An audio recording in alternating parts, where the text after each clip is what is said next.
ছোট্ট আনাসকে বললেন আমার জুব্বা নিয়ে আসো। বিষ্ণু ইসলাম শাম দেশের জুব্বা পড়তো, বলতেন জুব্বা নিয়ে এসো। জুব্বা আনতে যখন বেরোলেন আনাস রাদিয়াল্লাহু তাআলা আনহু, দেখলেন মদিনার অলিতে গলিতে বাচ্চারা কুতকুত খেলে। তো এই খেলা দেখে আনাস রাদিয়াল্লাহু তাআলা আনহু ভুলে গেলেন যে বিশ্বনবীর জামা আনতে হবে। উনি ভুলে যে উনিও দাঁড়িয়ে খেলা দেখতে শুরু করলেন। এখন ঘন্টার পর ঘন্টা যায়, আনাসও আসে না, জামাও আসে না।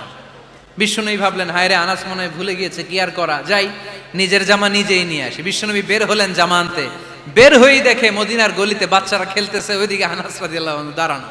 বিষ্ণু ইসলাম কিছু বললেন না, যে উনিও আনাস রাদিয়াল্লাহু তাআলা আনহুর পাশে দাঁড়িয়ে খেলা দেখতে আরম্ভ করলেন। সুবহানাল্লাহ পড়বেন না?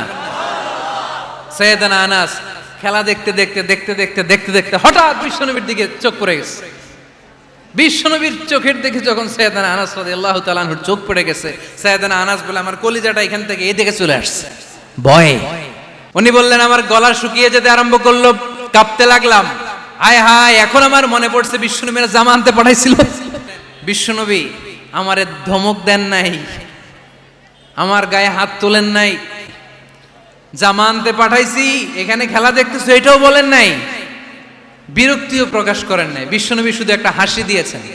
সাইয়েদানা আনাস বলে ওই যে ওই দিনের বিশ্বনবীর মুচকি হাসির শাসন মরার আগের দিন পর্যন্ত আমি আনাসকে সোজা রাস্তায় রেখেছি, আর ডানে বায়ে নেয় নাই।